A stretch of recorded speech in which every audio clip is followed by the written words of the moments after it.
वाञ्छाकल्पतरुभ्यश्च कृपासिन्धुभ्य एव च पतितानां पावनेभ्यो वैष्णवेभ्यो नमो नमः। श्री कृष्ण चैतन्य प्रभु नित्यानंद श्री अद्वैत गदाधर श्रीवासादि गौरभक्त वृंद। हरे कृष्णा कृष्णा कृष्णा हरे हरे, हरे राम राम राम हरे हरे।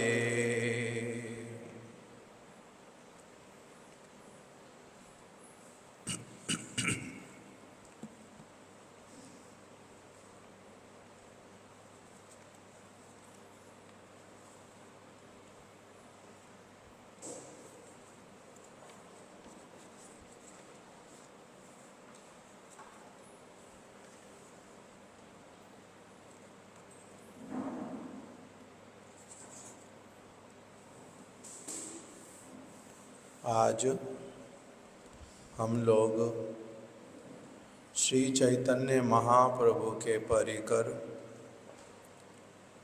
श्रील लोकनाथ गोस्वामी जी की तिरोभाव तिथि के उपलक्ष्य में उन्हीं की कुछ महिमा को, उनके भजन के आदर्श को, उनके जीवन से संबंधित कुछ जो कथा हम लोगों ने गुरु वैष्णवों के मुख से श्रवण की है, उसी को ही हम लोग आज थोड़ा सा दोहराएंगे। श्रील लोकनाथ गोस्वामी जी का हमारे गुरु वर्गों में बहुत एक विशेष स्थान है। बहुत बड़े वैष्णव आचार्य, और इनको श्री चैतन्य महाप्रभु का शिष्य कह करके ही संबोधित किया जाता है। यद्यपि श्री चैतन्य महाप्रभु ने कोई शिष्य नहीं बनाया, मंत्र दीक्षा इत्यादि नहीं दी, किंतु इनको तब भी साक्षात शिष्य के रूप में कहते हैं उनके। किस लिए? क्योंकि महाप्रभु ने इनके प्रति बड़ी कृपा की थी, अपना इनको साक्षात संग प्रदान किया था, स्वयं ही कृपा करके इनको आदेश भी दिया था कि आप वृंदावन धाम में जा कर के वास करो। तो इस प्रकार से श्री चैतन्य महाप्रभु के जो हैं ये अत्यंत प्रिय उनके परिकर। और बहुत एक विशेष भक्त श्रील नरोत्तम दास ठाकुर जी, ये श्री नरोत्तम दास ठाकुर जी के दीक्षा गुरु श्रील लोकनाथ गोस्वामी। नरोत्तम दास ठाकुर जी अपने कीर्तनों में बहुत स्थानों पर ही श्री लोकनाथ गोस्वामी जी के नाम का उल्लेख करते हैं। तो इसीलिए एक तरफ से तो हुआ कि ये श्री चैतन्य महाप्रभु के अत्यंत प्रिय, और दूसरी तरफ से बहुत विशेष वैष्णव आचार्य श्री नरोत्तम दास ठाकुर जी भी इन्हीं के ही कृपा पात्र, इन्हीं के दीक्षा शिष्य श्री लोकनाथ गोस्वामी जी के। श्री लोकनाथ गोस्वामी जी के विषय में हमारे गुरुदेव वर्णन करते थे। पुनः पुनः एक बात उनके जीवनी में से बोलते थे कि श्रील लोकनाथ गोस्वामी प्रतिष्ठा की कामना से संपूर्ण रूप में बहुत दूर दूर भागते थे। इनमें प्रतिष्ठा की लालसा जो है रत्ती भर भी नहीं थी, उससे बहुत दूर भागते थे, उसकी गंध से भी दूर भागते थे। इसके लिए क्यों ऐसे वाला कहते हैं, किस आधार पर ये वाली बात वो बोलते हैं। एक बात आई कि श्रील कृष्णदास कविराज गोस्वामी, जिन्होंने श्री लोकनाथ गोस्वामी जी का दर्शन भी किया था, वो श्री लोकनाथ गोस्वामी जी के पास में बैठते थे और श्री चैतन्य महाप्रभु की जो जो बातें श्री लोकनाथ गोस्वामी जी को पता थी उनसे पूछते थे और लिख लेते थे, श्रील कृष्णदास कविराज गोस्वामी। किंतु लोकनाथ गोस्वामी जी ने उनको कहा कि मेरा नाम किंतु कहीं पर भी आपने उल्लेख नहीं करना, मेरा नाम कहीं उल्लेख नहीं करना।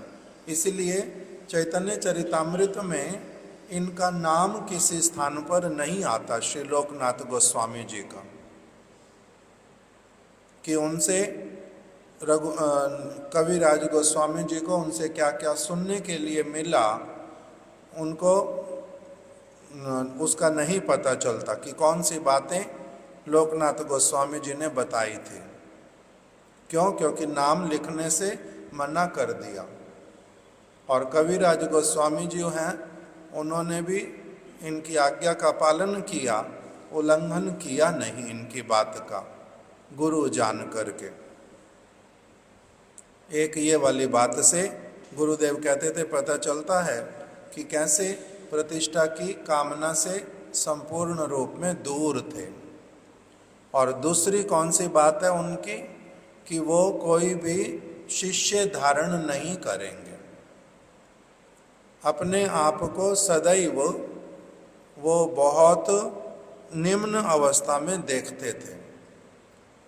उन्नत हैया आपना के माने त्रिनाधम, बहुत श्रेष्ठ होने पर भी, क्योंकि भक्ति का एक लक्षण बतलाया कि भक्ति का एक लक्षण बतलाया कि जिसमें जितना अधिक भक्ति होएगी उसमें उतनी अधिक दीनता भी अपनी आप होगी।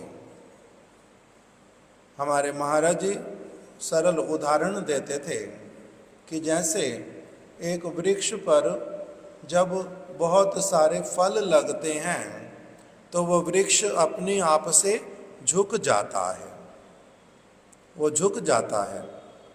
इसी प्रकार से जो भक्ति जब हृदय में प्रवेश करती है, शुद्ध भक्ति, तब एक व्यक्ति में स्वाभाविक रूप से दीनता जो है वो भी आती है। भक्ति देवी का वाहन है दीनता।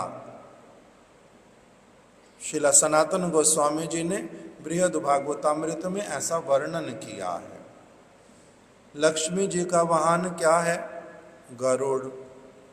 शंकर जी का वाहन क्या है? नंदी। नारायण जी का वाहन गरुड़, ऐसे है ना, वाहन है ना। गणेश जी का वाहन क्या है? चूहा। सरस्वती जी का वाहन है हंस। इसी प्रकार से जो भक्ति देवी हैं उनका वाहन क्या है? उसका नाम है दीनता। दीनता का जो इनमें लोकनाथ गोस्वामी जी में एक बहुत शुद्ध दीनता, कपट दीनता नहीं, शुद्ध दीनता दिखलाई पड़ती थी। हमारे महाराज जी उदाहरण में बोलते थे कि देखो, शिला भक्ति दयित माधव गोस्वामी महाराज जी वो कहते थे कि जब एक व्यक्ति शुद्ध भक्ति करने की इच्छा करता है तब उसको बहुत सारी बाधाएं भी आती हैं। बाधाएं भी आती हैं, जैसे कोई भी काम करने जाओ तो उसमें ये कंस्ट्रक्शन करना आसान काम है। मंदिर का कंस्ट्रक्शन हो रहा है, आसान काम है। कठिनाइयाँ आती हैं, अलग अलग समय में अलग अलग प्रकार की कठिनाई आती हैं। तो इसी प्रकार से जब कोई व्यक्ति भक्ति करने जाता है तब उसमें कठिनाई नहीं आती, उसमें भी कठिनाइयाँ आती हैं, अलग अलग प्रकार की कठिनाइयाँ आती हैं। उसमें मुख्य कठिनाइयाँ क्या हैं? जब भक्ति करने जाता है एक व्यक्ति तब मुख्य कठिनाइयाँ जो हैं वो क्या हैं? कनक, कामिनी और प्रतिष्ठा, तीन चीज़ों को गिनवाया। कनक, कामिनी और प्रतिष्ठा। कनक क्या होता है? धन, संपत्ति इत्यादि का लोभ। ये कोई भी कहते हैं नहीं छोड़ पाता, चाहे वो गृहस्थ हो चाहे वो त्यागी हो। प्राथमिक अवस्था में तो विशेष करके ये सारी चीज हृदय में रहती है। कनक, धन, संपत्ति इत्यादि, उसके प्रति लोभ, उसको संभाल करके रखना, अपने अनुसार उसको खर्च करना। त्यागी व्यक्ति का भी ये वाला चीज रह जाता, कठिन होता उसको छोड़ना। कनक। दूसरा बताया कामिनी। कामिनी मतलब पुरुष के लिए स्त्री, स्त्री के लिए पुरुष, उनके प्रति आकर्षण इत्यादि, इसकी कामना, और अनेक अनेक वस्तुओं की कामना। ये सारी कामनाएं जो हैं, जानते हुए भी कि भक्ति के लिए बाधाएं हैं, व्यक्ति उनको छोड़ नहीं पाता। स्वतंत्र कामनाएं सारी की सारी कामिनी के अंतर्गत आती हैं। स्वतंत्र जितनी भी कामनाएं हृदय में उत्पन्न होती हैं। स्वतंत्र कामना का मतलब भगवान की जो कामना है, मैंने भगवान चैतन्य महाप्रभु ने कहा कि देखो भाई, नाम बिना जैनो दिन नहीं जाए। हे भाई, देखना अच्छी तरह से, तुम्हारा नाम किए बिना दिन ना चला जाए। तो अगर महाप्रभु ने ये वाली कामना किया तो मेरी भी अगर यही वाली कामना, मैंने अपनी कामना उनकी कामना में मिला दी, तब तो कोई असुविधा ही नहीं है। किंतु उन्होंने कहा है हरि नाम करो, और मेरी कामना क्या है? कुछ और। गुरु जी ने मेरे को कहा कि आप ये वाली सेवा कर दो। मैं उस तरफ ध्यान दूंगा नहीं, किंतु मेरे को तो ये वाली सेवा करनी अच्छी लगती है। मैंने केवल क्या करना, अपना अलग से कोई सेवा निकालनी और मैंने वो वाला करना। तो इसको ये वाली कामना क्या हो गई? स्वतंत्र कामना। एक कामना कैसी वाली है? जो भगवान ने की अथवा गुरु जी ने की, मैंने उनकी उस कामना को मान करके मैंने भी वही कामना की और मैं वही सेवा करने लग गया।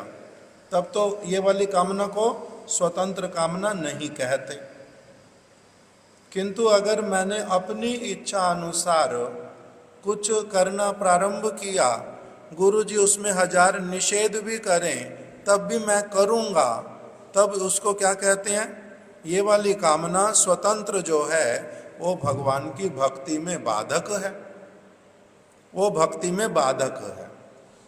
तो इसलिए कनक, कामिनी, ये दो बताया। तीसरा क्या बताया? प्रतिष्ठा। ये भी भक्ति में बाधक है और बहुत बड़ी बाधक है। मेरे को गुरुजी ने सबके सामने जो है डांट दिया। सबके सामने क्यों डांटा? मैंने गलत किया, मेरे को पता है, भूल हो गई, मैं क्षमा भी चाहता हूँ, किंतु गुरु जी को क्या करना चाहिए था? अकेले में मेरे को बोलना चाहिए था। सबके सामने मेरे को क्यों डांटा? मेरे को लज्जित तो होना पड़ा। तो गलत मैंने किया, अगर उन्होंने सामने डांट दिया तो मेरे को तो मुख्य वस्तु क्या है? अपनी चीज को मैंने ठीक कर लेना है। मगर मेरा दिमाग किस तरफ जाता है? सबके सामने क्यों बोला, सबके सामने उन्होंने क्यों बोला, और उनको ऐसा नहीं करना चाहिए था। गुरु के ऊपर इस प्रकार की बात मन में लाना कि उनको ऐसा, उनका कर्तव्य ये हुआ नहीं ठीक, उनके लिए कोई बात मन में आना, ये तो अपराध सूचक हो जाता है, ये तो अवज्ञा होती है, ये मेरे लिए निषेध है। किंतु क्योंकि मेरे को लोगों के सामने बोल दिया, मेरी प्रतिष्ठा में, सम्मान में क्या हुआ? हानि हो गई। तो ये प्रतिष्ठा की कामना जाती नहीं।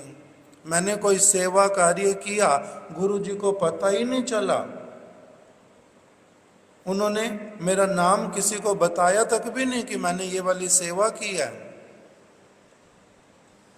मैंने सेवा की है, ये तो ठीक है, किंतु सबको पता तो चलना चाहिए था।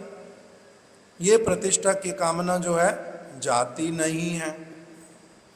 तो इसीलिए जो इस चीज़ों को, ये तीन बताए, ऐसे तो अनेकों अनेकों बाधाएं बतलाई, मुख्य रूप में तीन कैटेगरी में बांट दिया।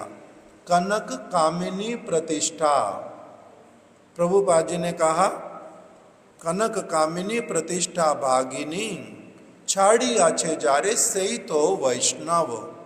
जिनको प्रतिष्ठा, कनक कामिनी प्रतिष्ठा, ये तीन चीजें जिनको छोड़ करके चली जाती हैं।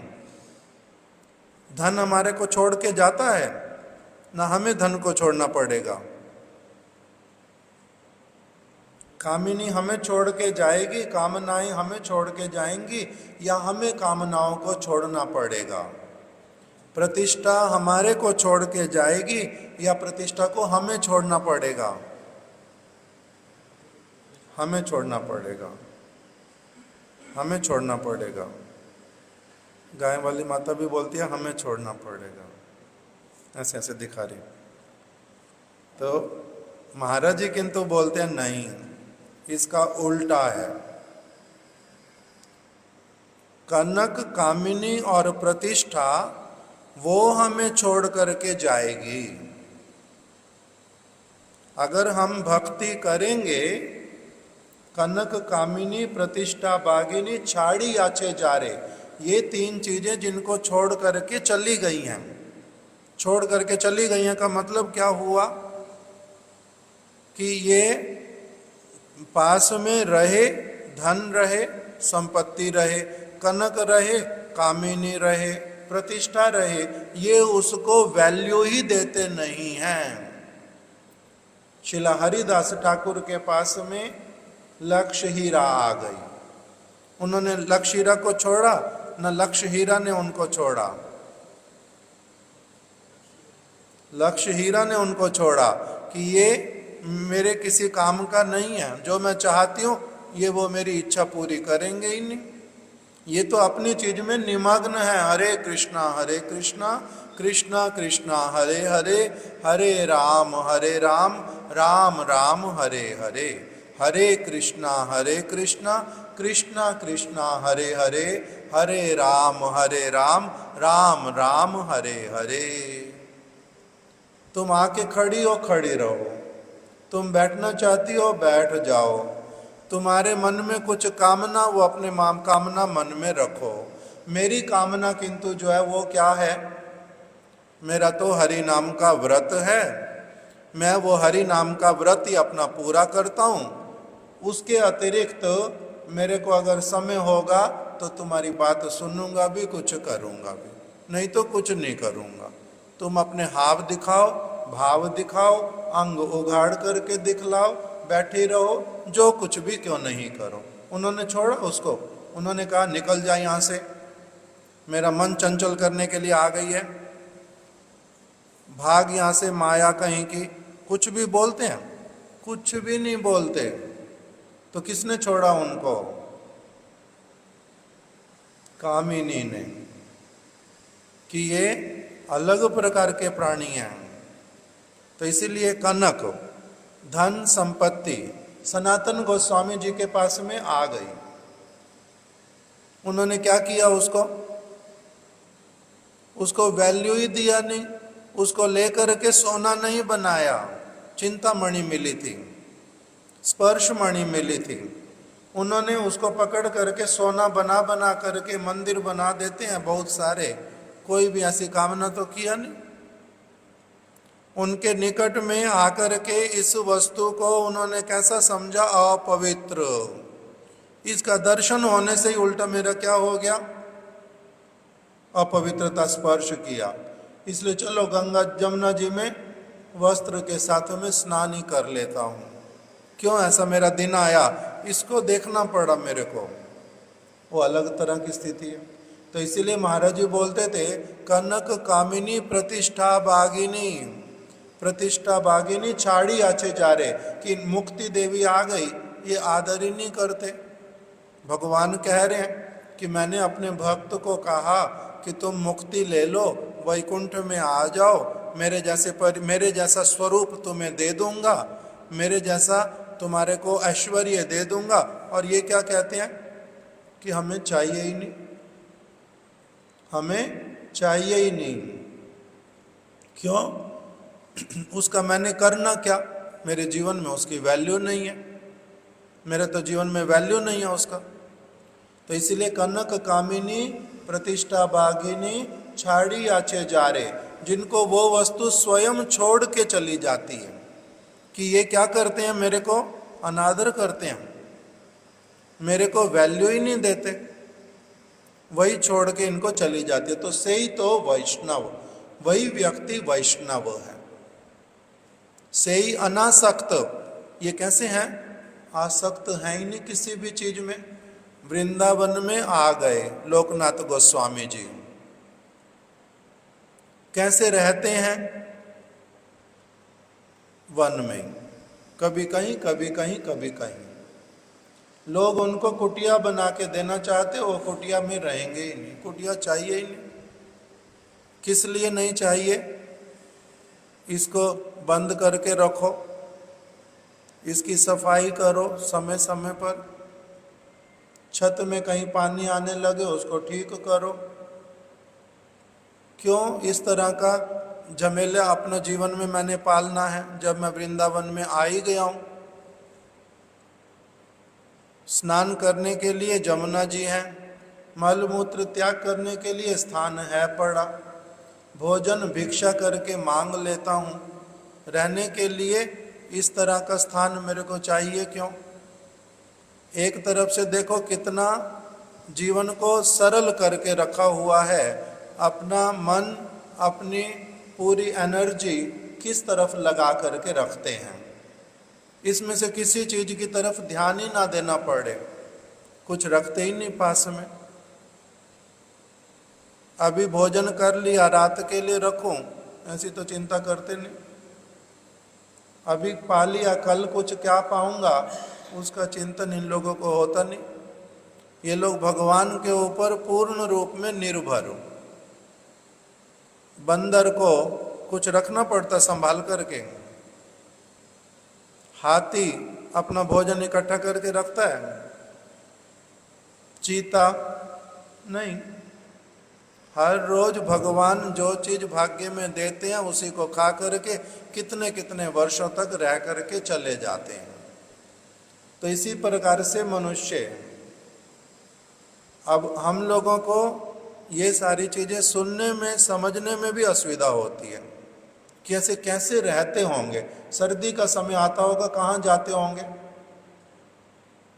कैसे रहते होंगे? लगता है तो मन में ऐसे वाला, किंतु उन लोगों को ऐसा कुछ लगता ही नहीं। स्वाभाविक रूप में वो, उनका चित्त भी कहीं और है, निमग्न भी कहीं और है। इसलिए उस वस्तु की उनके लिए कुछ वैल्यू ही नहीं है, उल्टा उसको बाधा समझते हैं अपने लिए। ये तो बाधक है मेरे लिए, मेरे को तो इसमें से कुछ चाहिए नहीं। तो इसीलिए ये लोग कैसे वाले हैं? प्रतिष्ठाशाहीन, प्रतिष्ठा की आशा से, कनक कामिनी की आशा से संपूर्ण रूप में निरपेक्ष, बिल्कुल अलग उस सारी चीज से। ऐसे करके वृंदावन में इनका वास हुआ है। बहुत वर्षों तक रहे वृंदावन में। रूप गोस्वामी, सनातन गोस्वामी इत्यादि से भी पहले वृंदावन में आए थे। चैतन्य महाप्रभु से भी पहले आए थे। उस समय राधा कुंड इत्यादि प्रकटित नहीं हुआ। महाप्रभु से भी पहले आ गए वृंदावन धाम में। रूप सनातन से भी पहले आ गए। और इन्होंने भी स्थान स्थान पर भजन भी किया और किसी किसी स्थान को प्रकाशित भी किया, किंतु इनका नाम कहीं आता नहीं उल्लेख में। क्यों? क्योंकि इन्होंने स्वयं निषेध किया कविराज गोस्वामी को, मेरी जो सेवाएं उसको गुप्त ही रहने देना, उसको कभी भी व्यक्त करना नहीं। हमारे श्रील त्रिविक्रम गोस्वामी महाराज जी जैसे कहते थे, I want to die unseen unknown. मैं मरना चाहता हूं कैसे? अनसीन अननोन, मुझे कोई देखे भी ना, मुझे कोई जाने भी ना कि मैं कौन हूं, मैं क्या करता हूं, मुझसे कोई ना पूछे। I want to die unknown unseen. Loknath Goswami ji भी उसी प्रकार के, किसी को अपना शिष्य भी बनाते नहीं, किसी को शिष्य बनाते नहीं। इसके अलग अलग समय में हमारे गुरुदेव 2-3 कारण बताते थे। कभी बोलते थे कि देखो, शास्त्रों में वर्णन किया हुआ है कि जब तक भगवान का साक्षात आदेश प्राप्त नहीं होता, वो निर्देश नहीं देते हृदय से, तब तक शिष्य धारण नहीं करते। दूसरा वो बोलते थे कि शास्त्र में लिखा है कि अगर शिष्य धारण करोगे और वो अगर कोई भी दोष करेगा, भगवान का भजन करने के लिए दीक्षा लिए, अभी कोई अन्याय पूर्वक अगर काम करेगा, जो मंत्र लिया मंत्र का जप ठीक से नहीं करेगा, हरि नाम लिया हरि नाम अगर ठीक से नहीं करेगा, गुरु धारण किया किंतु वैष्णव सदाचार पालन नहीं करेगा, और जो कार्य वैष्णव को नहीं करने चाहिए अगर वैसे वाले कार्य करेगा, तो उसका जो पाप होगा, दोष होगा, उसका छठा भाग गुरु को भी लेना पड़ता। इसीलिए शिष्य नहीं करना चाहते कि दूसरे किसी के पापों को ऐसे क्यों सिर पे लेना फालतू में। क्यों किसी के पापों को सिर पे लेना? कोई किसी का पाप लेता है? मृगारी नारद जी के कृपा पात्र और रत्नाकर दस्यु, नारद जी ने इन लोगों को बोला कि आप लोग पाप कार्य करते हो, पूरा फल भोगना पड़ेगा। तो उन्होंने कहा नहीं नहीं, अगर सचमुच में पाप कार्य करते भी हैं हम लोग, तो हमारे माता पिता, हमारे पत्नी, बच्चे, जिनको मैं उनके लिए तो करता हूँ सारा कुछ। तो अगर मेरा काम पाप वाला है तो पूरा पाप मेरे को थोड़ा ना लगेगा, मैं उनका भी क्या करता हूँ, साथ साथ में पालन पोषण करता हूँ इसी से ही, तो वो भी भागीदार बनेंगे मेरे पाप में, मेरे पाप में भागीदार बनेंगे। तो नारद जी ने कहा पूछ के आ जाओ, बनेंगे भागीदार। तो सबने मना कर दिया। पिताजी ने कहा कि कैसी बात बोलते हो, क्यों करते हो पाप वाला कार्य, करो ही मत, मैं क्यों भागीदार बनूं तुम्हारा। माँ ने भी ऐसे ही बोला, मैंने तुम्हारे को दूध पिलाया, गर्भ में पालन किया, जन्म दिया, अब फिर तुम्हारे को खिलाते पिलाते रहे, अब तुम क्या कह रहे हो कि ऐसा काम करता हूँ जिससे पाप का भागीदार बनना पड़ेगा। ना ना, ऐसे वाला काम क्यों करते हैं? मैंने नहीं पाप का भागीदार बनना, सबने मना कर दिया। तो इसी तरह से पाप का भागीदार कौन किसके बनना चाहता है? क्यों बनेंगे पाप के भागीदार तुम्हारे? किंतु गुरु क्या करते हैं? कृपा करते हैं ऐसी वाली कि मैं तुम्हारा पाप ले लूंगा, छठा भाग पाप किंतु तुम करना नहीं। अगर भूल से तुम्हारे से कुछ हो जाएगा तो मैं बैठा हूं, मैं भी तुम्हारा पाप ले लूंगा। उनमें सामर्थ्य होता है। तो लोकनाथ गोस्वामी जी क्या कह रहे हैं कि मैंने नहीं शिष्य करना कोई भी। और क्या कारण बताते थे कि शिष्य करने से क्या होता है? उसके साथ में उसकी देखभाल करते करते आसक्ति होने का भी भय रहता है। जैसे पिता को अपने पुत्र से आसक्ति हो जाती है। भरत महाराज जी को हिरण के साथ में आसक्ति हो गई। गुरु अगर सावधान ना हो तो शिष्य के साथ में आसक्ति होने के कारण क्या होता है? शिष्य अगर कभी कोई अन्याय कार्य भी करता है तब भी गुरु क्या करते हैं? उसके ऊपर पर्दा डालते हैं। अगर ऐसे वाला काम करें तो इससे असुविधा होती है, तो इसलिए भी मेरे को शिष्य नहीं करने। तो अलग अलग कारणों से लोकनाथ गोस्वामी और एक बात बताते थे कि माधवेंद्र पुरी पाद जी वो अपने साथ किसी को रखते ही नहीं। क्यों? किसी को भी साथ में रखने से कोई ना कोई संसार का चर्चा हो जाता है, तो इसीलिए नहीं करना शिष्य। तो शिष्य बनाते ही नहीं, वो अपना आराम से भजन करते हैं, वो अपनी सेवा करते हैं। और गुरुदेव बोल रहे हैं कि वो हरि नाम जो करते हैं लोकनाथ गोस्वामी, हमें तो लगता है कि केवल हरि नाम करते हैं, कोई सेवा नहीं करते। केवल हरि नाम करते हैं, सेवा नहीं करते कोई भी। किंतु वो उस समय में क्या क्या सेवा करते हैं हम लोग उसकी कल्पना नहीं कर सकते। हमारा स्तर ही नहीं है उस चीज को समझने का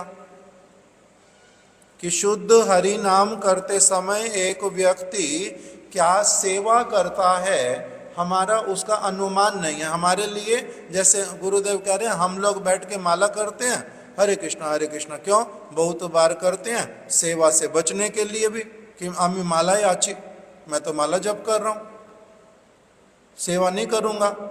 तो लोकनाथ गोस्वामी ऐसे वाले तो कहते हैं उनका जो सेवा और उनका जो हरि नाम और हमारा जो हरि नाम, उसमें जमीन आसमान का अंतर है। वो हरि नाम जो है प्रेम पूर्वक करते हैं, वो हरि नाम जो है अपराध रहित हरि नाम है, वो उनका हरि नाम संबंध सहित हरि नाम है। वो उसके माध्यम से ही कहाँ पहुँच जाते हैं? गुरुदेव कह रहे हैं उनकी एक एक लीला में प्रवेश कर जाते हैं वो। और कभी राधा रानी के लिए माला बना रहे हैं, कभी उनके साथ में रसोई में व्यस्त हो गए हैं, कभी उनके चरणों को पलट रहे हैं, कभी उनके लिए चंदन इत्यादि घिस रहे हैं। उनकी एक के बाद एक सेवा भी चल रही है, उनका लीलाओं में भी प्रवेश है। और हम बाहर में केवल क्या देख पा रहे हैं कि वो तो केवल माला हाथ में लेके हरि नाम कर रहे हैं। तो उनका हरि नाम और हमारा हरि नाम, उसमें तो बहुत अंतर है। और दूसरा, हम कहें कि वो हरि नाम कर रहे हैं, सेवा नहीं कर रहे, किंतु हमें पता ही नहीं चलता कि हम लोग तो ना हरि नाम करते और ना सेवा करते, और उनका हरि नाम भी हो रहा और उनका सेवा भी हो रहा बड़े उन्नत स्तर का। ये तो हमारी धारणा में आता नहीं। क्यों? क्योंकि हमारे को अनुभव ही नहीं है उस वस्तु का, कुछ भी हमारे को तो अनुभव नहीं है।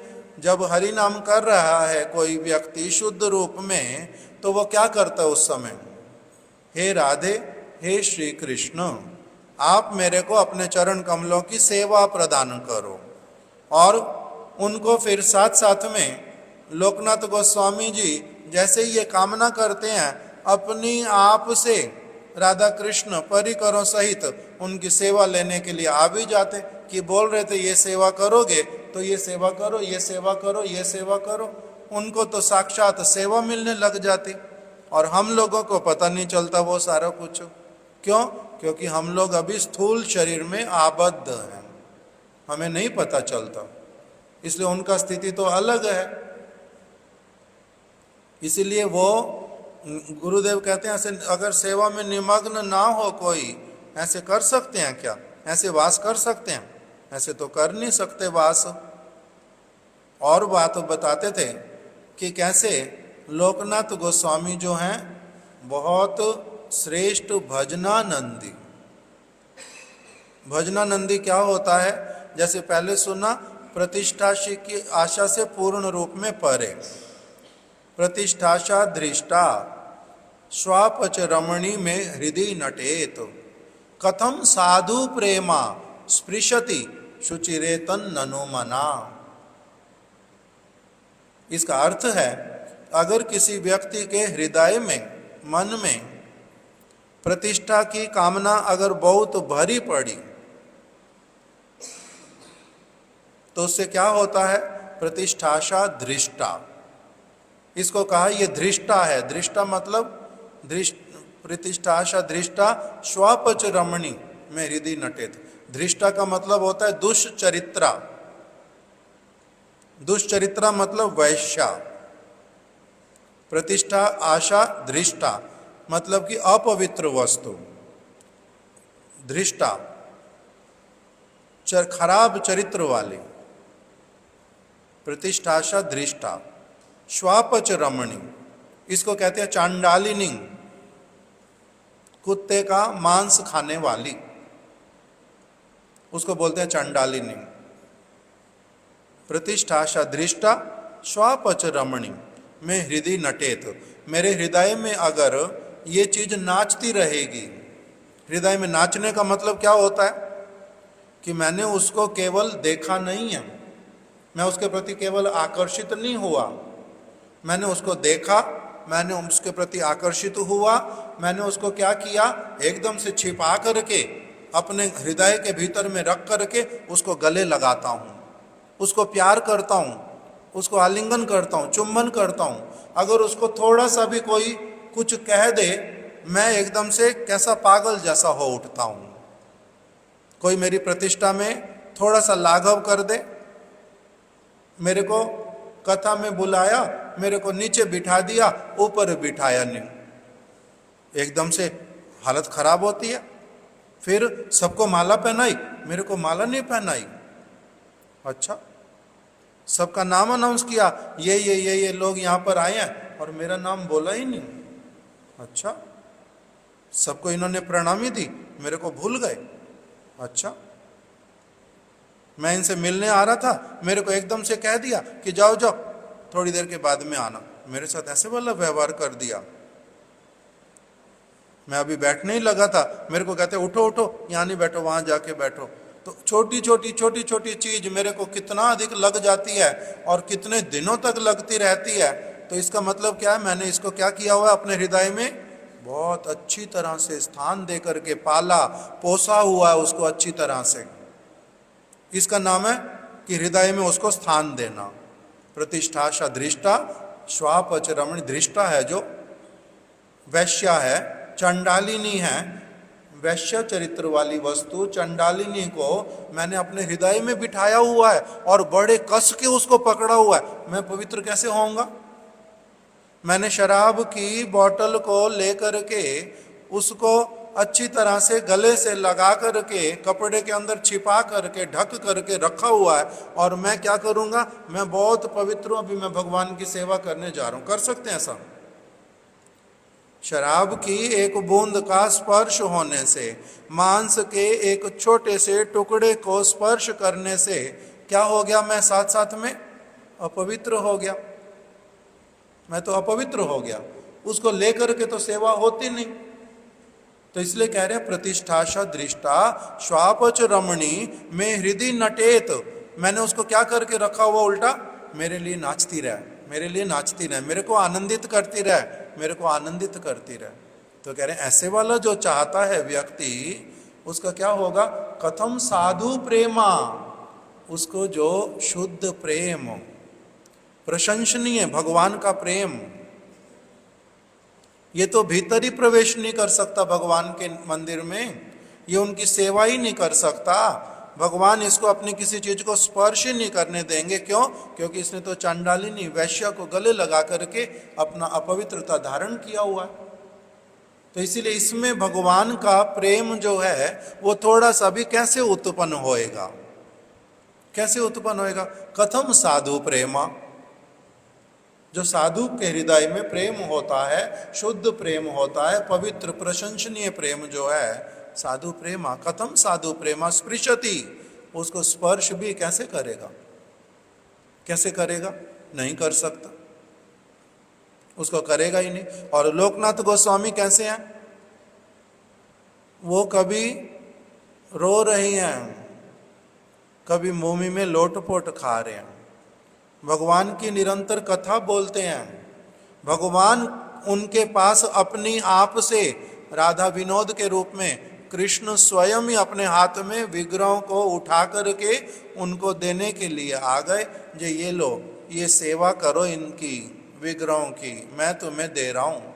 और नाम इनका क्या है? इनका नाम राधा विनोद है।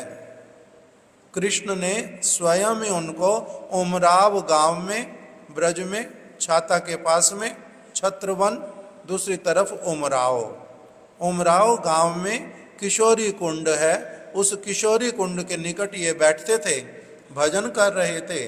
वहीं उमराव में इच्छा हुई जे मैं सेवा अगर करता तो अच्छा होता राधा कृष्ण की, वो कृष्ण स्वयं उनको देने के लिए आ गए। बाद में अपनी आप से बोलते हैं, जो तुमने मुझे पहचाना नहीं, मैं तुम्हें विग्रह देने आया, मैं ही तो देने के लिए आया, मेरे को और कौन लाएगा? फिर कौन ला सकता? नहीं तो स्वयं ही जिनके पास लाके विग्रह दे दिए, और ये प्रेम पूर्वक उनकी सेवा करते थे विग्रहों की। उनके लिए मंदिर कौन सा बनाया? उनके लिए मंदिर बनाया एक कपड़े का झोला, और अपने गले में लेकर के ही उनको सर्वत्र वास करते हैं। और भगवान स्वयं उनको क्या कह रहे हैं कि तुमने जो मंदिर बनाया ये बड़ा अपूर्व, ऐसे वाला इतना हृदय के एकदम से निकट में मेरे को किसी ने नहीं रखा आज तक, इतना निकट में रखते हो। तो झोले में मंदिर बनाया, और भगवान को वही सबसे अधिक प्रिय है। वही भगवान ने अपनी आप नाम बताया अपना, जे हम तुम्हारे पास जो आए हैं सेवा के लिए, हमारा नाम है राधा विनोद, अपनी आप से बता दिया। यही लोकनाथ गोस्वामी उनकी सेवा करते हैं बड़े प्रेम के साथ में। तो इसीलिए इनके हृदय में क्या है? शुद्ध कृष्ण प्रेम विराजित करता है। इनकी भक्ति किसी को दिखाने के लिए, किसी के लिए नहीं थी। रूप गोस्वामी, सनातन गोस्वामी और भूगर्भ गोस्वामी इनके अत्यंत प्रिय मित्र, अत्यंत प्रिय। भूगर्भ गोस्वामी जी जो थे वृंदावन में जब आए, लोकनाथ गोस्वामी पहले आ गए। ये नवद्वीप धाम में गए थे, महाप्रभु के साथ में रहेंगे। महाप्रभु का अभी संन्यास भी नहीं हुआ था, 5-4 दिन में संन्यास होने वाला था। महाप्रभु ने सोचा हुआ था कि मैंने संन्यास लेना, उससे 4-5 दिन पहले ही संन्यास लेने से पहले इनको वृंदावन भेज दिया कि आप वृंदावन चले जाओ, यहाँ पर नहीं रहना, वृंदावन जाओ। सांत्वना दी, गले लगाया, नवद्वीप धाम से इनको भेज दिया। ये नवद्वीप धाम में आप पहले रहते थे कहाँ पर? अभी जो बांग्लादेश, जशोहर जिला, हमारे गुरु महाराज जी का जन्म स्थान जहाँ पर जशोहर जिले में, ये लोकनाथ गोस्वामी जी का भी शुभ आविर्भाव स्थान वहीं पर ही जशोहर में। वहाँ से नवद्वीप आए थे, नवद्वीप में कुछ समय तक रहे महाप्रभु के साथ में, उनके संकीर्तन इत्यादि में भाग लिया बड़े आनंद के साथ में। उसके बाद महाप्रभु ने इनको क्या किया, अपने सन्यास से 4-5 दिन पहले इनको वृंदावन भेज दिया। बाद में फिर जब इनको लोग कौन मिल गए, बाद में आ गए भूगर्भ गोस्वामी जी, वो इनको मिले। फिर रूप गोस्वामी, सनातन गोस्वामी आ गए, गोपाल भट्ट गोस्वामी जी भी आ गए। एक एक करके और लोग आते गए, इनका सबके साथ में वास हुआ। भूगर्भ गोस्वामी जो हैं उनके लिए बताया कि रूप गोस्वामी, सनातन गोस्वामी इत्यादि भूगर्भ गोस्वामी लोकनाथ गोस्वामी को क्या कहते थे, आप लोग शरीर तो हो दो, किंतु आप हो एक आत्मा। इतना अधिक इनका परस्पर में कृष्ण कथा, कृष्ण कीर्तन को लेकर के इतना अधिक ये निमग्न रहते थे एक दूसरे के साथ में, कि सभी लोग कहते थे कि लोकनाथ गोस्वामी और भूगर्भ गोस्वामी जो हैं शरीर हैं दो, किंतु इनकी आत्मा जो है वो एक ही है। इतना अधिक उनके प्रिय थे। और सारे के सारे जो कार्य रूप गोस्वामी, सनातन गोस्वामी इत्यादि करते थे, ये लोकनाथ गोस्वामी, भूगर्भ गोस्वामी भी उसी प्रकार के। इतना श्रेष्ठ भक्तों में इनका गिनती।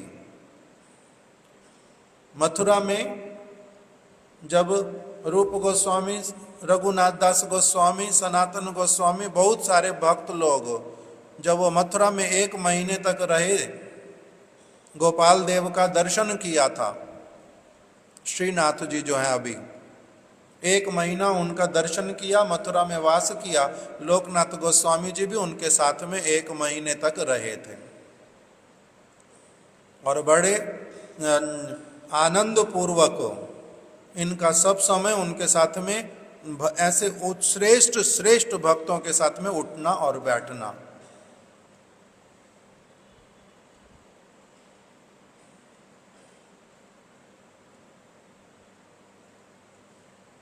गुरुदेव इनके विषय में और एक बात बतलाते थे कि लोकनाथ गोस्वामी बहुत बड़े भजनानंदी, भजन अपना करते करते उसमें परम आनंदित हैं, उसमें परम आनंदित हैं, और किसी तरफ कुछ करने के लिए उनके चित्त में आता ही नहीं है, और कुछ करने के लिए उनके चित्त में नहीं आता। जगतवासियों का कैसे कल्याण करना, कैसे उन तक भगवान की वार्ता पहुंचानी, ये सब कुछ उनके मन में नहीं आता। क्यों? क्योंकि वो अलग प्रकार की एक अवस्था में निमग्न है। जब तक भगवान किसी को इस तरह से अपने आप निकाल करके किसी और दशा में नहीं लाते, तब तक नहीं होता, तब तक नहीं होता।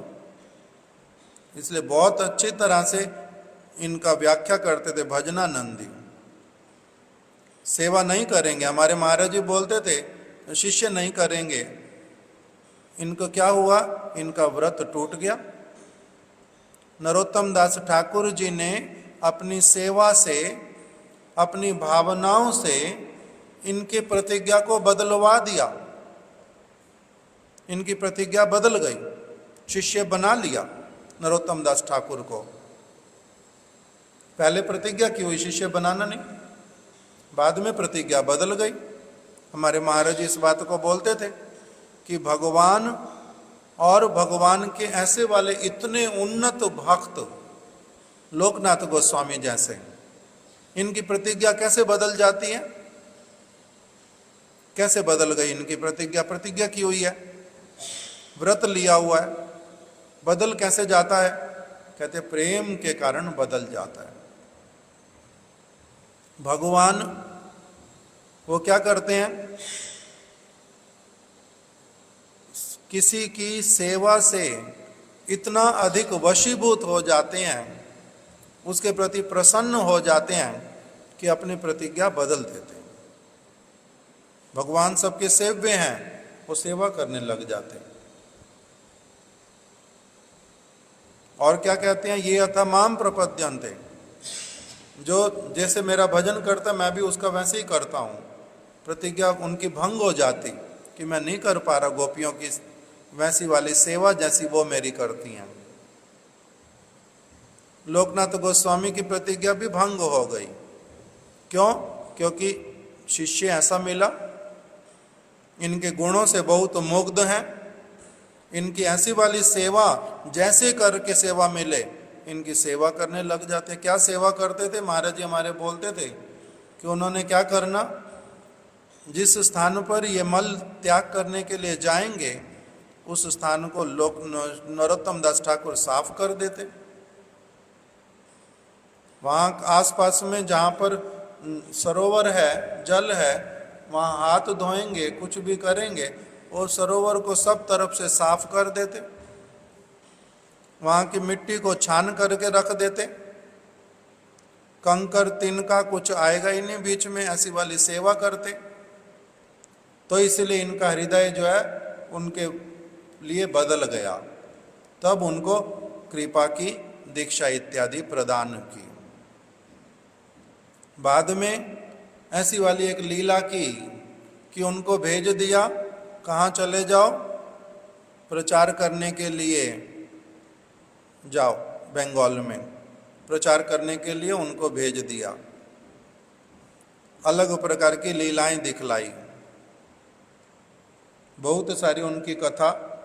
उनके समाधि मंदिर कहाँ पर है? श्री वृंदावन धाम में, श्री गोकुलानंद मंदिर में।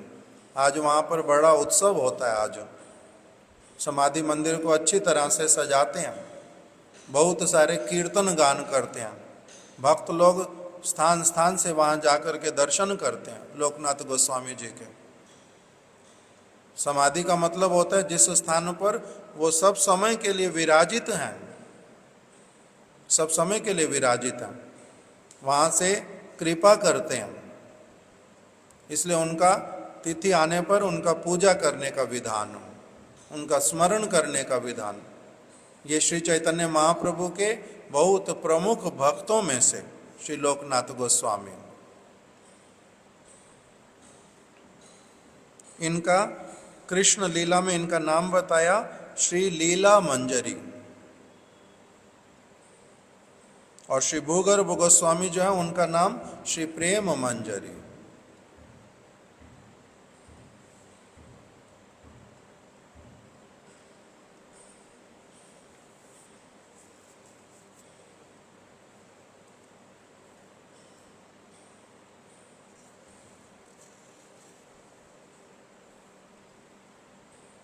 वृंदावन प्रियान वंदे श्री गोविंद पदाश्रितान श्रीमद काशीश्वरम लोकनाथम श्री कृष्ण दासकम।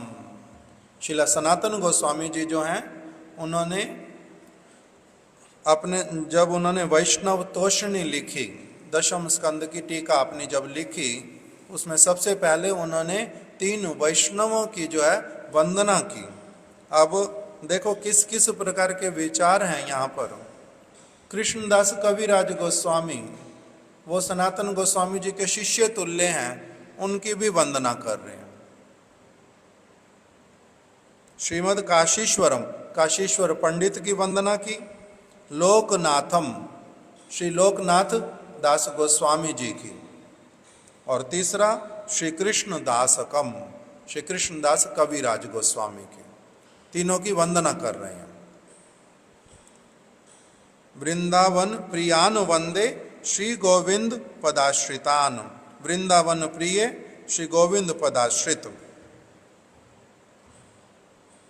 तो इस प्रकार से लोकनाथ गोस्वामी जो हैं सारे वैष्णवों में अत्यधिक जैसे घनिष्ठ संबंध से युक्त।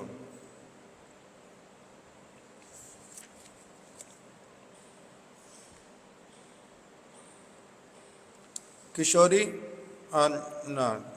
राधा विनोद जी ने इनको अपनी आप से बोला, हमारे महाराज जी बोल रहे हैं कि ये तो कुछ अपने पास रखने वाले साधु ही नहीं है। और राधा विनोद जी इनको कह रहे हैं हमारी सेवा करो। और सबसे पहले जब मिले सब साथ साथ में बोला कि हमारे को स्नान करा के अच्छी तरह से अपने हाथों से बना करके भोजन कराओ, अपने हाथों से भोजन कराओ। और इन्होंने फिर व्यवस्था की, अपने हाथों से बना करके उनको खिलाने लगे।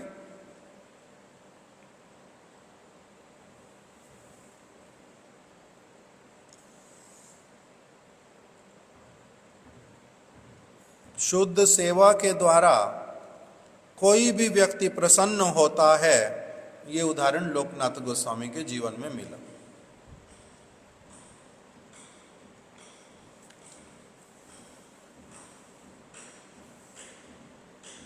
आज यहीं तक रख देते। श्रील लोकनाथ गोस्वामी जी की जय, उनकी शुभ तिरोभाव तिथि की जय। श्रील नरोत्तम दास ठाकुर की जय। वांछा कल्प तरुभ्यश्च कृपा सिंधुभ्यैव च पतितनां पावनेभ्यो वैष्णवेभ्यो नमो नमः। एक कीर्तन भी लिखा ना नरोत्तम दास ठाकुर ने इनके विषय में गाया था आज सुबह। हा हा प्रभु लोकनाथ, है ना ये वाला कीर्तन। हा हा प्रभु लोकनाथ राखो पद द्वंद्वे, ये वाला कीर्तन नरोत्तम दास ठाकुर ने गान किया कि अपने चरण कमलों में मेरे को सब समय स्थान दो। आप अगर कृपा नहीं करोगे तो फिर और कौन कृपा करेगा। आप के अतिरिक्त मेरा त्रिभुवन में और कोई नहीं है। आप मेरे प्रति प्रसन्न हो जाओ, मेरे प्रति कृपा करो। और क्या प्रार्थना किया मेरे को, हे मेरे प्रभु लोकनाथ गोस्वामी, आप कब मेरे प्रति प्रसन्न होगे और मेरे को रूप मंजरी के हाथों में समर्पित करोगे। इस प्रकार से सारी प्रार्थनाएं की हैं। हरे कृष्ण।